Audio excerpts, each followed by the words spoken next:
ପ୍ରେମର ପ୍ରଥମ ଚୁମା। କଲେଜ ଲାଇବ୍ରେରୀରେ ଅରୁଣା ନିଜର ନୋଟ୍ ତିଆରି କରୁଥିଲେ।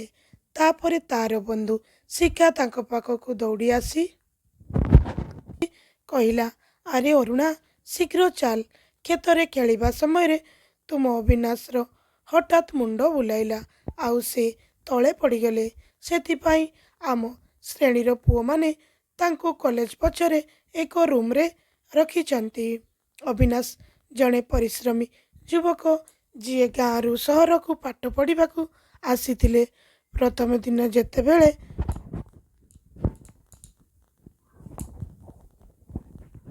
ଅରୁଣା ଅବିନାଶକୁ ଦେଖିଥିଲେ, ସେହିଦିନ ତାଙ୍କର ହ୍ୟାଣ୍ଡସମ୍ ଚେହେରା ଆଉ ଶକ୍ତିଶାଳୀ ଶରୀର ଏବଂ ତାଙ୍କର ମିଠା ଗାଁର ଭାଷା ଶୁଣିବା ପରେ ସେ ତାଙ୍କ ପାଖରେ ନିଜ ହୃଦୟକୁ ହରାଇଥିଲେ।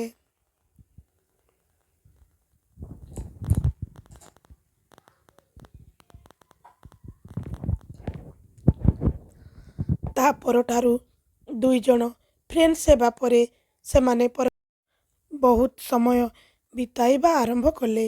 ଅରୁଣା ଅବିନାଶକୁ ପାଗଳ ପରି ଭଲ ପାଉଥିଲେ, କିନ୍ତୁ ସେ ଏପର୍ଯ୍ୟନ୍ତ ନିଜ ପ୍ରେମକୁ ଅବିନାଶଙ୍କ ସାମ୍ନାରେ ପ୍ରକାଶ କରିବାରେ ସକ୍ଷମ ହୋଇନଥିଲେ।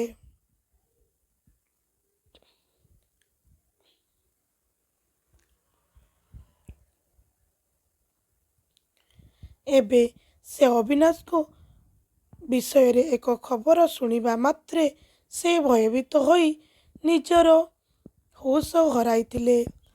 ସେ ତାଙ୍କର ନୋଟ୍ ଏବଂ ବ୍ୟାଗ୍ ଲାଇବ୍ରେରୀରେ ଛାଡ଼ିଦେଲେ, ଆଉ ଦୌଡ଼ି ଦୌଡ଼ି ଯାଇ କଲେଜ ପଛରେ ପହଞ୍ଚିଲେ।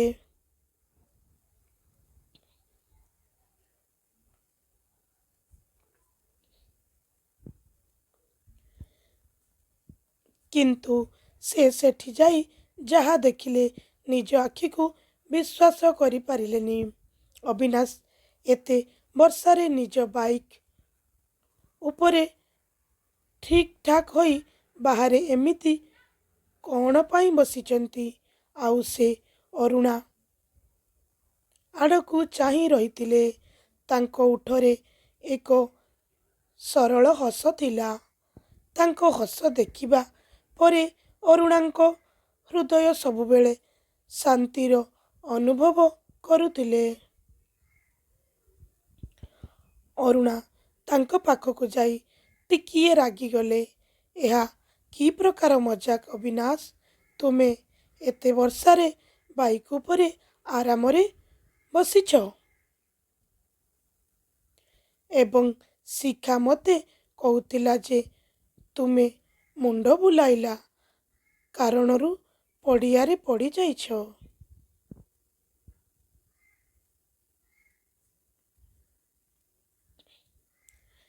ଏ କଥା ଶୁଣିବା ପରେ ମୋ ଜୀବନ ଯିବା ଭଳିଆ ମୁଁ ଅନୁଭବ କରୁଥିଲି।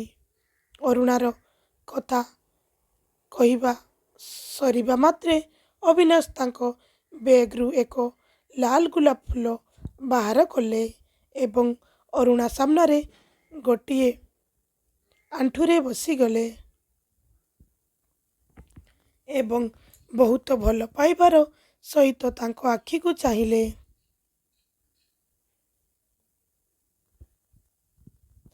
ଆଉ ତାପରେ ତାଙ୍କୁ କହିଲେ, ଅରୁଣା, ମୁଁ ତୁମକୁ ଭଲ ପାଏ। ଅବିନାଶକୁ ଗତ 3 ବର୍ଷ ପରେ ନିଜର ପ୍ରେମ ବ୍ୟକ୍ତ କରିବାର ଶୁଣି ହତାଶ ଅରୁଣାଙ୍କ ଆଖି ଏଇ କଥା, ମୁଁ ତୁମକୁ ଭଲ ପାଏ, ଶୁଣିବା ମାତ୍ରେ ପ୍ରେମର ଲୁହରେ ଝଲସି ଉଠୁଥିଲା।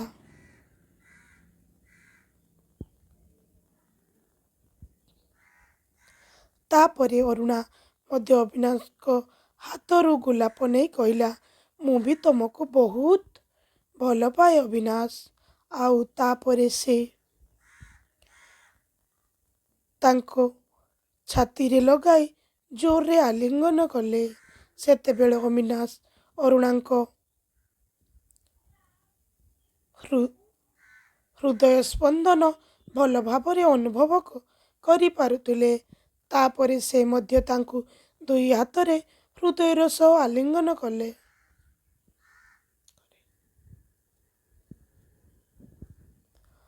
ଅବିନାଶ ଅରୁଣାଙ୍କୁ ତାଙ୍କ ସରଳ ଢଙ୍ଗରେ ଆଉ ପ୍ରେମର ସହ ପଚାରିଲେ, ଏହି ମନୋରମ ବର୍ଷା ଋତୁରେ ତୁମେ ମୋ ସହିତ ସମୁଦ୍ର କୂଳକୁ ବୁଲିବାକୁ ଯିବ କି? ସେ ନିଜର ପ୍ରଥମ ପ୍ରେମ ପ୍ରକାଶ କରିବା ପରେ ଅବିନାଶକୁ କିପରି ମନା କରିପାରିବ? ଅରୁଣା ରାଜି ହୋଇ ତାଙ୍କୁ ବାଇକ୍ରେ ବସିଥିଲେ। ଆଉ କଲେଜଠାରୁ ଟିକିଏ ଦୂରକୁ ଯିବା ମାତ୍ରେ ଅବିନାଶ ହଠାତ୍ ବାଇକ୍କୁ ଅଟକାଇଲେ ଏବଂ ସେ କହିଲେ, ହେ ମୋ ଜାନୁ, ଇଏ କ'ଣ? ବର୍ତ୍ତମାନ ମୁଁ ମୋର ପ୍ରେମକୁ ତୁମ ଆଗରେ ପ୍ରକାଶ କରିସାରିଛି। ତୁମେ ଏବେ ତୁମ ସେଇ ଫିଲ୍ମ ଷ୍ଟାଇଲରେ ବସ।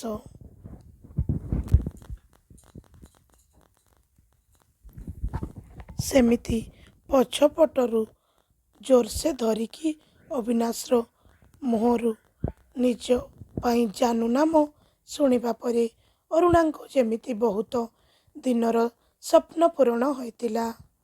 ସିଏ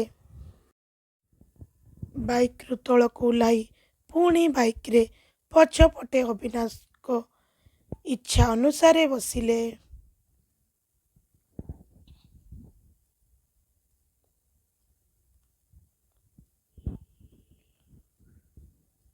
ପ୍ରବଳ ବର୍ଷା ସମୟରେ ଦୁହେଁ କିଛି ମିନିଟରେ ସମୁଦ୍ର କୂଳରେ ପହଞ୍ଚିଥିଲେ। ତାପରେ ଦୁହେଁ ଏକାଠି ଏକ ବଡ଼ ପଥର ପଛରେ ବସିବା ପାଇଁ ଜାଗା ପାଇଲେ, ଯେଉଁଠାରେ ସେମାନଙ୍କ ଜୀବନର ପ୍ରେମଭରା ମୁହୂର୍ତ୍ତକୁ କେହି ବାଧା ଦେଇପାରିବେ ନାହିଁ।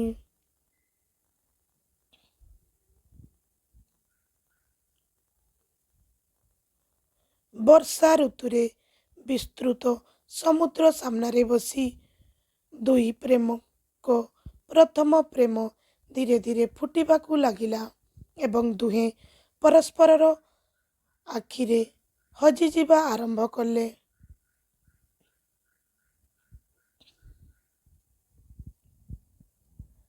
ତାପରେ ଅବିନାଶ କହିଲା, ଅରୁଣା, ମୁଁ ତୁମକୁ ବହୁତ ଭଲ ପାଏ କରେ। ତୁମେ ବିନା ମୁଁ କିଛି ନୁହେଁ।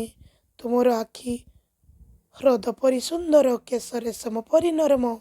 ଏହା କହି ସେ ଗୋଟିଏ ହାତରେ ଅରୁଣାଙ୍କ କେଶ ସହ ଖେଳିବା ଆରମ୍ଭ କରିଥିଲେ। ଏହି ସୁନ୍ଦର ଗାଲ ଏବଂ ଗୋଲାପ ଫୁଲ ପରି ଗୋଲାପୀ ଓଠର ପ୍ରଶଂସା କରୁ କରୁ ଅବିନାଶ ଅରୁଣାଙ୍କ ଓଠକୁ ସ୍ନେହରେ ଆଙ୍ଗୁଠିରେ ଆଉଁଶୁଥିଲେ।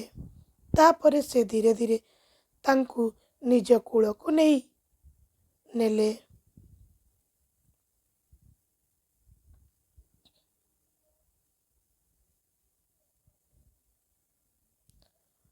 ବର୍ତ୍ତମାନ ଅବିନାଶ ଅରୁଣାଙ୍କୁ ଅତି ନିକଟତର ହୋଇଥିଲେ। ଉଭୟ ପରସ୍ପରର ନିଶ୍ୱାସର ଉତ୍ତାପ ଅନୁଭବ କରି ପାରୁଥିଲେ। ତାପରେ ଅବିନାଶ ଅରୁଣାଙ୍କ ଓଠରେ ନିଜ ଓଠକୁ ରଖିଲେ ଆଉ ତାଙ୍କୁ ଚୁମିବାରେ ବ୍ୟସ୍ତ ହୋଇଗଲେ।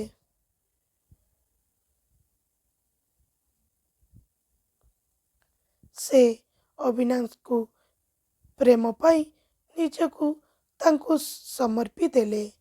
ସେତେବେଳେ ଅରୁଣା ଆଖି ବନ୍ଦ କରିଦେଇଥିଲେ ଏବଂ ସେମାନଙ୍କ ନିଶ୍ୱାସର ଉଷ୍ମତା ସହିତ ଭିତରର ଆତ୍ମା ମଧ୍ୟ ଏକ ହୋଇଯାଇଥିଲା।